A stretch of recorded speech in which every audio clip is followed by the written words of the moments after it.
오늘의 말씀은 시편 110편 1절에서 4절입니다. 주님께서 내 주님께 말씀하시기를 내가 너의 원수들을 너의 발판이 되게 하기까지 너는 내 오른쪽에 앉아 있어라 하셨습니다.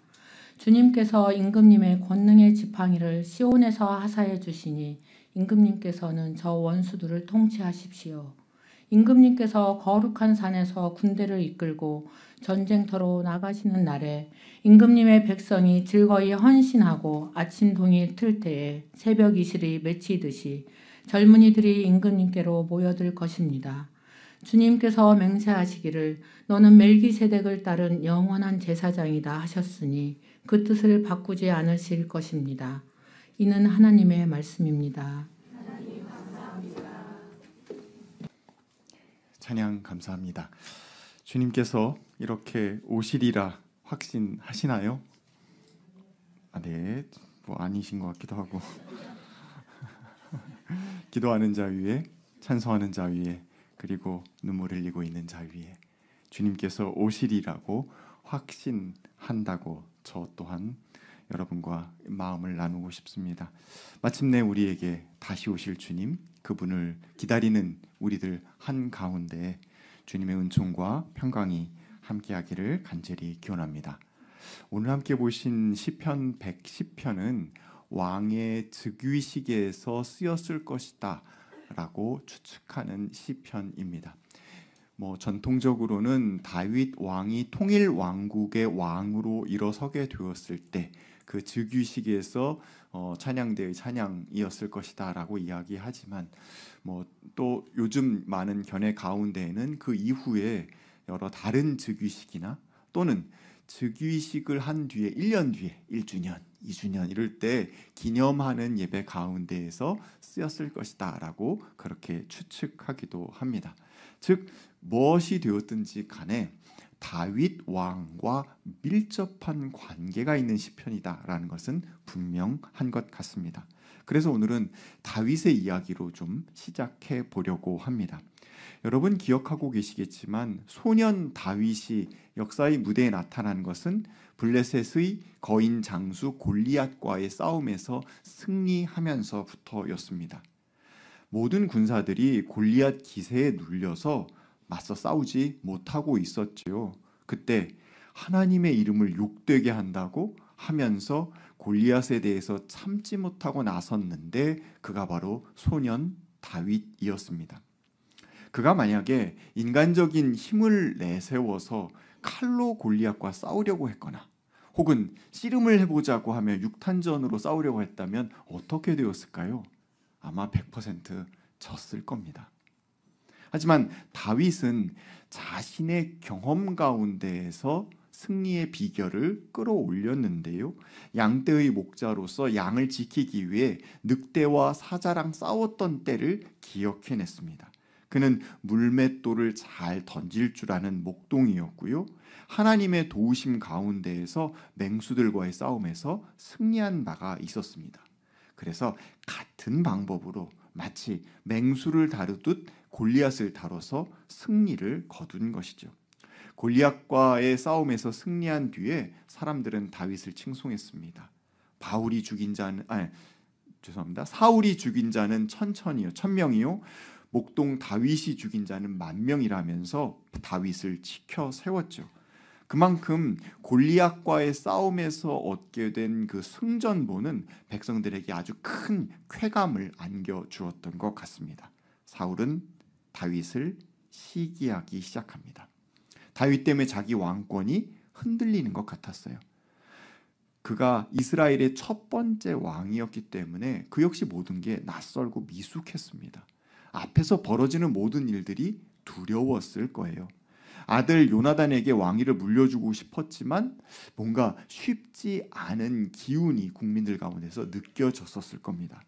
조바심이 났던 사울은 결국 다윗을 죽이기로 결심합니다. 국민 영웅이었던 다윗, 그 소년 다윗은 이제 어떤 신세가 되었습니까? 도망자 신세가 되었습니다. 다윗 주위에는 비슷한 신세를 가진 사람들이 모여들었습니다. 사울 왕 시대에 낙오되었던 자들, 쫓겨났던 자들, 도망자들, 범죄자들 이런 사람들이 모여서 일단은 무리를 이루었고 그들은 광야 저 후미진 구석에 있는 동굴 같은 곳으로 피신했습니다. 심지어 블레셋으로 망명해서 미친 사람 흉내를 내며 침을 질질 흘리고 다니기도 했었습니다. 이렇게 힘겹고 어려운 시절을 보내고 있었습니다. 그러던 중 사울과 요나단이 전사했습니다. 이제 다윗이 속해 있던 핏줄로 속해 있던 유다 지파 사람들이 이 전사의 기회를 살리고자 했습니다. 그래서 자기 족속인 다윗, 사울은 베냐민 족속이었고요. 다윗은 유다 지파였는데 자기 지파 사람인 다윗을 왕으로 세우기를 원했습니다. 하지만 전체의 왕으로 세울 수는 없었고요. 12분의 1 유다 지파에 어떻게 본다면 그냥 지도자로서 다윗을 추대한 것입니다. 중심지 헤브론에서 그는 유다 지파의 왕으로서 7년 6개월 동안 지내게 됩니다. 그 나머지 11지파는 누가 다스렸느냐? 사울의 다른 아들 이스보셋이 다스리고 있었습니다. 필연적으로 양쪽 진영은 총사령관을 중심으로 전쟁이 계속 벌어졌는데요. 여러 우여곡절이 있었지만 어쨌든 그러니까 사울 왕을 이었던 이스라엘의 총사령관 아브넬도 죽임을 당하였고 왕 이스보셋도 죽임을 당하게 됩니다. 결국 그러한 와중 가운데에서 이스라엘의 나머지 11지파가 헤브론에 있는 다윗에게 찾아온 것입니다. 그리고 그를 이스라엘 전체의 왕으로 세우게 됩니다. 물론 그가 전체의 왕이 된 것은 사실이었지만 12지파를 전체를 다 다스린 것은 사실이었지만 출발점이 유다라고 하는 한 지파의 우두머리일 뿐이었기 때문에 나머지 전체를 통솔하기에는 역부족인 측면이 분명히 있었습니다. 다윗은 이 위기 상황을 극복해야만 했어요. 극복할 수 있는 방법이 무엇일까? 그는 왕으로서의 자신의 능력을 다시 증명해 보여야겠다라는 생각을 했던 것 같아요. 마치 소년 시절에 골리앗에게 승리하였을 때 누렸던 인기, 사람들에게 받았던 그 칭송들을 다시 한번 회복할 기회를 찾고자 한 거예요. 그가 선택한 것은 어디였느냐? 바로 여부스 사람들이 살고 있는 살렘성이었습니다. 살렘성은 이스라엘 12지파가 모여 살고 있는 이스라엘 영토의 중심부에 있지만 워낙 난공불락의 성이었기 때문에 아무도 그 성을 함락시키지 못한 채 그냥 여부스 사람들의 땅으로 남아 있었습니다. 그곳에 다른 지파의 도움은 받지 않고 자기 사병만 데리고 개인적으로 가서 전투를 벌이게 됩니다. 여러분 상상하실 수 있겠지만 이 사병들은 어떤 사람들이겠어요? 그가 도망자 시절에 함께 했었던 바로 그 불황자, 도망자들, 범죄자들, 쫓겨난 사람들이었을 것입니다. 예루살렘 성으로 갔을 때 여부스 사람들은 다윗의 진격에 대해서 코웃음을 칩니다. 이 살렘성은 깊은 골짜기가 겹쳐져 있는 곳에 고원 지형으로 우뚝 솟아있는 곳입니다. 그래서 그 고원지연 우뚝 솟아있는 곳에 또 2개의 언덕이 있고 그것을 성으로 둘러싸고 있었기 때문에 완전 난공불락이었어요. 자신만만했습니다. 여부수 사람들은 이렇게 이야기합니다. 우리 중에 눈먼 사람이나 다리 저는 사람도 너쯤은 거뜬히 물리칠 수 있다라고 큰 소리를 칠 정도였습니다. 다윗은 그들의 허를 찌릅니다. 이 높은 지대로 물을 길어 올리기 위해서 나 있었던 바위벽을 타고 올라가서 그 성을 점령합니다. 그리고 그 성은 이제 살렘성이 아니라 다윗성이라고 불리우게 됩니다. 자, 이제 다윗은 자기 명함 가운데 3줄을 만듭니다. 첫 번째, 무엇이었습니까? 유다 지파의 대표, 유다 지파의 왕입니다. 두 번째, 나머지 11지파를 중심으로 한 이스라엘의 왕이고요. 세 번째, 살렘성의 왕이 되는 것입니다.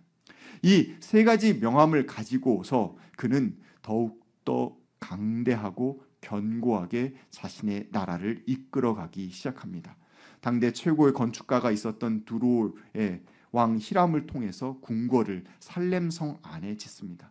살렘성은 개인적으로 함락시킨 성이었기 때문에 다른 지파들의 손을 타지를 않았어요. 온전히 다윗 개인의 소유 것이나 마찬가지였습니다. 그 개인 소유의 땅 위에 자신의 사병들을 데리고서 전체를 다스릴 수 있는 힘을 키워 나아갔던 것이에요. 그렇기 때문에 그 다윗의 치적을 바라보면서 사람들은 다윗을 중심으로 모여들기 시작한 것입니다. 오늘의 시편은 바로 이런 역사적인 배경을 배움으로 지니고 있는 것입니다. 아까 말씀드렸던 것처럼 다윗 왕이 통일 왕국의 왕으로 세움받았던 대관식에서, 그 즉위식에서 쓰여졌을 것이다 라고 생각되는 이 시편, 살짝 어디서 쓰여지지 않았다 하더라도 그 대관식을 상상하고 쓰여졌던 이 시편은 통일 왕국을 이룬 다윗의 위협을 기억하면서, 또는 통일 왕국을 이룰 다윗이 어떤 사람이어야 하는가를 강변하기 위하여서 쓰여진 시편이라고 볼 수 있는 것입니다. 1절 보시면 하나님께서 이렇게 말씀하십니다. 다윗에게 주시는 말씀이죠. 내가 너의 원수들을 너의 발판이 되게 하기까지 너는 내 오른쪽에 앉아 있어라. 발판이 되게 한다라는 것은 무슨 뜻입니까? 전쟁에서 승리한 왕은 상대 국가의 상징물을 조각한 발판을 만들고 그 위에 일어섭니다. 어떤 뜻이겠습니까? 너는 내 발 아래에 있어. 티끌만도 못한 놈이야 라는 상징을 갖고 있는 거예요. 또는 자신의 의자, 왕좌 하단부에 자기가 정복한 나라들을 쭉 새깁니다.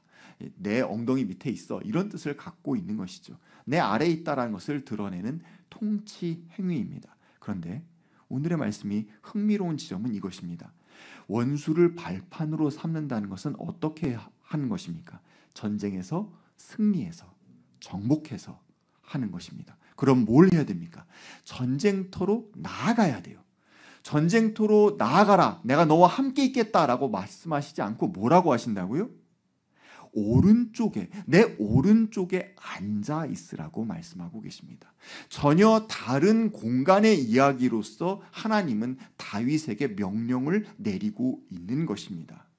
가운데 좌석이 최고 존엄의 좌석이고 좌편과 우편에 오른팔 왼팔의 역할을 하고 있는 존재들이 앉아있다라고 한다면 좌우에 있는 사람은 어떤 일을 하는 것입니까? 가운데 앉아있는 분을 보필하면서 그 명령에 순종하고 그 명령이 실현되도록 하는 존재들 아니겠습니까? 왕의 명령을, 왕의 정책을 집행하는 자, 대리하는 자라고 볼 수 있는 것이죠. 바꿔서 이야기하면 이것은 무슨 뜻입니까?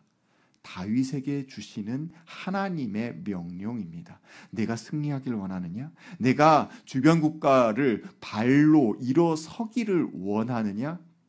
내 우편에 앉아 있어라. 내 뜻을 가지고 내 뜻을 이 땅에 펼칠 때 네가 그 왕좌에, 그 발판 위에 서게 될 것이다 라고 말씀하고 계시는 것입니다.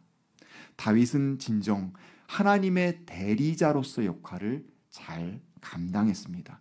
그는 자신의 승리를 자기의 공덕으로 여기지 않았어요. 그는 언제나 열세였고 연약했습니다. 골리앗 앞에 섰을 때는 한낱 소년에 지나지 않았습니다. 체구도 작고 나이도 어리고 전쟁 경험도 없었어요. 하지만 그가 믿은 것, 그가 소망한 것은 무엇이었습니까? 하나님께서 나와 함께 하시니 하나님을 모욕하는 자를 내가 하나님의 손을 대신해서 반드시 치리할 것이다. 하나님이 나에게 그 힘을 맡겨주실 것이다 라고 그는 믿고 세상으로 나아갔던 것입니다. 나는 하나님의 대리자로 골리앗 앞에 선 소년이라는 분명한 자기 인식, 그 역할에 대한 분명한 받아들임, 이것이 있었을 때 그는 성공적인 치리를 할 수 있었습니다. 하나님의 명령은 4절에 한 번 더 나오게 됩니다. 너는 멜기세덱을 따른 영원한 제사장이다. 왕이기만 한 것이 아니라 제사장이기도 해야 된다라는 뜻이에요. 다윗이 정복한 여부스 그 살렘 성은 재정일치의 국가였습니다. 즉 국가 최고의 책임자인 왕이 국가 최고의 제사장이기도 했었다라는 뜻을 갖고 있는데요.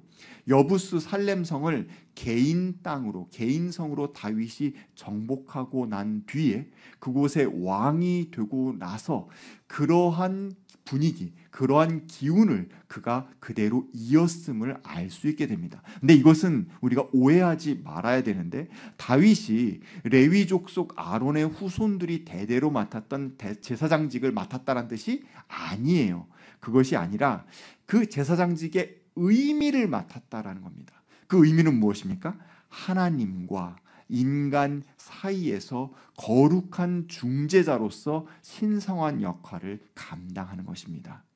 중재자, 인간의 아픔을 하나님께 고하는 자, 인간의 눈물을 하나님께 보이는 자, 인간의 신음을 하나님께 들려드리는 자, 그 역할을 다윗이 맡았다라는 뜻인 것입니다. 그와 함께 다녔던 사람들은 어떤 사람들이었습니까? 다윗과 마찬가지로 도망자였고 그 사회에서 축출됐던 사람들이었습니다. 그들이 다윗과 함께하면서 이룬 업적은 무엇입니까?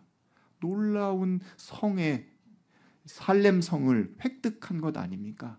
그가 그렇게 할 수 있었던 것은 무엇이었습니까? 모든 순간 가운데 그들을 아우를 수 있는 마음이 있었기 때문 아니겠습니까?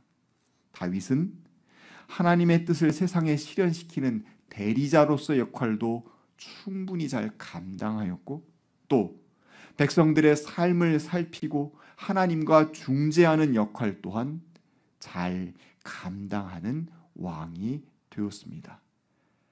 오늘 시편은 그런 왕이 있을 때 그런 왕에게 즐겁게 헌신할 젊은이들이 모여서 하나님의 뜻이 이루어질 것이다 라고 노래하고 있습니다. 오늘 시편은 신약에 가장 자주 인용된 시편이기도 합니다. 왜냐하면 하나님의 우편에 앉아 계시는 분에 대한 상상 때문입니다. 여러분 잘 알고 계시는 것처럼 예수 그리스도께서 부활 승천하신 이후에 하나님 우편에 앉아 계신다라는 구절 신약 성서에서 자주 만나 보셨을 것입니다. 그 원형 이미지는 바로 오늘 함께 보신 110편 1절 말씀입니다. 자, 예수님은 어떤 분으로 우리에게 오셨다라는 뜻입니까? 하나님의 뜻을 우리 가운데 실현시키시는 분, 그 뜻을 대리하여서 그대로 실현시키시는 분. 그런데 하나님의 뜻만 실현시키는 것이 아니라 어떤 것도 하는 분, 우리 인간의 아픔을 그대로 가지고 품고 하나님께 그것을 고하는 분, 우리의 연약함을 하나님께 아뢰는 분, 그 두 가지 역할을 가지고 이 땅 가운데 오셨다라는 것입니다. 고린도전서 15장에서 하나님께서 모든 원수를 그리스도의 발 아래에 두실 때까지 그리스도께서 다스리셔야 합니다라고 이야기했는데 그 그리스도께서 하실 역할은 대리자이자 중재자로서의 역할인 것입니다. 오늘 시편이 기억하고 있는 것은 어떤 장면입니까? 이스라엘 민족이 기억하고 있는 가장 즐거운 장면들을 이 시편에 담고 있는 겁니다. 신나는 승리예요. 소년 다윗이 거구인 골리앗 장수를 무찌른 일, 난공불락의 성이어서 나머지 지파들이 아무도 정복하지 못했던 그 최후의 마지막 성 예루살렘 성을 정복한 일, 그 일을 기억해내면서 그 승리가 과거의 영광으로 그냥 끝나지 아니하고 추억으로 끝나지 아니하고 오늘 이루어질 것이다라고 우리에게 말씀하고 있는 것입니다. 다윗은 구약에서 첫 번째 메시아와 같은 역할을 맡았던 왕입니다. 하나님의 뜻대로 왕국을 통치했고 그리고 백성들의 마음을 하나님께 전달했었던 왕입니다. 그 일은 또 누구에게서 이루어졌습니까? 그리스도 예수를 통해서 이루어졌습니다. 통쾌한 승리, 죽음을 인간 모두가 굴복할 수밖에 없었던 죽음을 이겨내신 통쾌한 승리가 그리스도 예수를 통해서 이루어졌습니다. 그것은 다른 것 아니라 주님의 마음이 하나님께 있었기 때문입니다. 요한복음 14장에서 예수님은 이렇게 말씀하십니다. 내가 아버지 안에 있고 아버지께서 내 안에 계시다는 것을 내가 믿지 않느냐? 내가 너에게 하는 말은 내 마음대로 하는 것이 아니다. 아버지께서 내 안에 계시면서 자기 일을 하신다라고 말씀하고 계세요. 예수님의 모든 말씀, 예수님의 모든 행위는 누구의 것이라고 말씀하고 있습니까? 하나님의 것입니다. 예수님은 하나님의 대리자로서 하나님의 뜻에 순종하였고 하나님의 뜻을 성취하셨습니다. 마지막 순간까지 뭐라고 기도하셨습니까? 내 뜻대로 하지 마옵시고 아버지의 뜻대로 하옵소서. 이것이 바로 예수님 아닙니까? 예수님은 또 우리의 연약함을 그대로 안으셨습니다. 히브리서 4장 여러분 잘 아시는 것처럼 우리의 대제사장은 우리의 연약함을 동정하지 못하시는 분이 아닙니다. 그분은 우리와 마찬가지로 시험을 받으신 분이십니다. 예, 우리와 똑같이 고통을 느끼고 우리와 똑같이 눈물을 흘리고 우리와 똑같이 아픔을 가지고 있는 육신을 입고 이 땅에 내려오셔서 우리를 누구보다도 잘 이해하고 받아들이시는 분, 그분이 우리 예수님입니다. 그리고 그 예수님께서 바로 하늘에 계신 아버지께 우리를 위해서 마지막 순간까지 간구하셨습니다. 저들이 무슨 일을 하는지 알지 못합니다. 하나님, 저들 용서하여 주십시오. 그것이 십자가 위에서 주님께서 남기신 기도 아닙니까? 마지막 순간까지 죄인들을 위해서 간구하신 분, 제사장으로서의 역할을 영원히 감당하신 분, 그분이 우리 예수님입니다. 대림절 네 번째 주일입니다. 우리는 진정 누구를 기다리고 있습니까? 우리가 고대하고 있는 메시아는 어떤 분으로 오실까요? 하나님의 뜻을 성취하시는 대리자, 우리의 연약함을 하나님께 고하는 제사장, 그런 분으로 오실까요? 이 믿음이 우리 안에 분명하게 있습니까? 이런 믿음과 이런 소망을 아주 분명히 갖고 있었던 사람이 있었습니다. 그가 바로 소녀 마리아입니다. 마리아가 태어난 곳, 자란 곳은 나사렛입니다. 마을을 통틀어 10가구에서 20가구 정도밖에 되지 않는 그야말로 벽촌입니다. 그 소녀 마리아를 생각해 봅시다. 마리아는 무엇라고 이야기합니까? 내 영혼이 주님을 찬양하며 하나님을 좋아하는 이유가 있는데 그 이유는 이 여종의 비천함을 보살펴 주셨기 때문이라고 노래합니다. 하나님은 어떤 분입니까? 인간의 연약함을 저 죄인 그냥 치워버려야지 하지 않으시는 분이라는 거예요.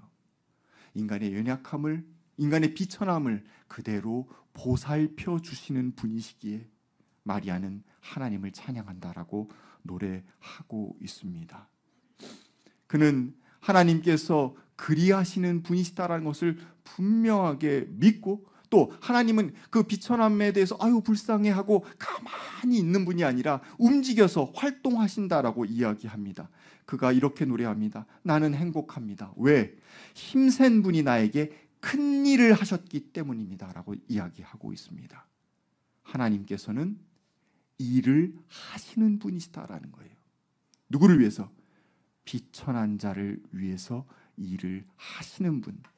그렇기 때문에 마리아가 믿고 있는 하나님, 마리아가 바라보고 소망하는 하나님은 비천한 자를 위해서 일하시는 분, 실제로 움직이시는 분이라는 것을 우리는 알 수 있습니다. 그가 생각하고 있는 큰 일이란 무엇입니까? 교만한 자들을 흩으시고 제왕들을 왕좌에서 끌어내리고 오히려 비천한 자들은 높이시는 일입니다.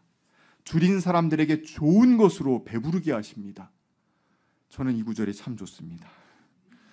줄인 사람들에게 아무 것으로나 배부르게 하지 않고 좋은 것으로 배부르게 하신다고 하셔서 더더욱 좋습니다. 부한 사람들을 빈손으로 떠나보내셨습니다. 네, 벽촌에 살고 있는 가난하기 이를 데 없는 소녀 마리아가 꿈꾸고 있는 아름다운 세상입니다. 그 아름다운 세상을 힘이 있으신 하나님께서 반드시 이루실 것이라고 소녀는 믿고 있습니다. 소녀는 희망하고 있습니다. 그래서 그 믿음과 소망이 있었기 때문에 나에게 다가온 아기 예수를 받아들일 수 있었던 겁니다. 하나님께서 이 일을 통해서 당신의 일을 이루신다면 제가 주님 위에서 나아가겠나이다 라는 마음이 마리아에게 있었던 것입니다. 소녀의 믿음 가운데에서 하나님은 예수 그리스도라는 놀라운 일을 이루셨던 것 아닙니까? 우리에게 하나님의 뜻을 이루실 대리자, 그리고 우리의 연약함을 긍휼히 여기며 우리의 연약함을 하나님 앞에 중보할 제사장, 그분을 우리에게 보내주신 것입니다. 어느 신학자는 이렇게 이야기합니다. 하나님의 아들, 그분은 내 안에서 태어나야 한다. 무슨 뜻입니까? 다시 모두 다 예수님을 임신하라는 뜻은 아니겠죠. 마리아에게만 맡겨둘 일이 아니라는 것입니다. 진짜 하나님께서 이 땅을 사랑하셔서 이 땅을 위해서 당신의 뜻을 실현하실 그리스도를 보내실 것이라고 확고하게 믿는다면, 그분을 정말로 기다린다면 마리아처럼 아기 예수를 내 안에 품을 수 있어야 하는 것이죠. 그때 아름다운 세상, 우리가 꿈꾸는 하나님의 나라, 그 희망은 현실화 될 것이라고 생각합니다.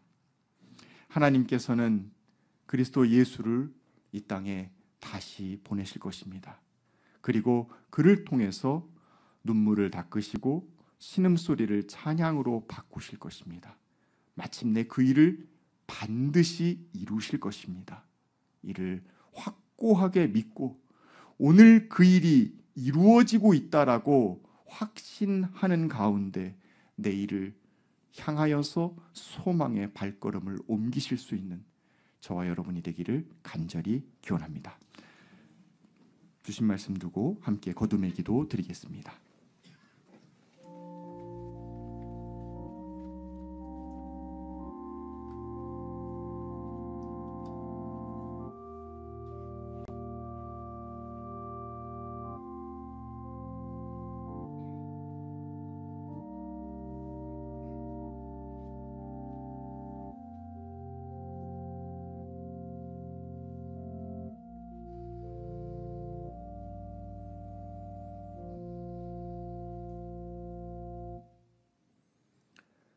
사랑의 하나님, 다시 오실 그리스도를 기다리고 있는 절기입니다. 우리 마음 가운데 얼마만한 확신이 있고 얼마만한 간절한 희망이 있는지 스스로 돌아보게 됩니다. 주님, 소년 다윗의 용기와 소녀 마리아의 기꺼움을 다시 한번 살펴봅니다. 그를 통하여서 하나님께서 큰 일을 이루셨던 것처럼 우리를 통하여서도 주님의 일을 이루어 주시옵소서. 예수님의 이름으로 기도하였습니다. 아멘.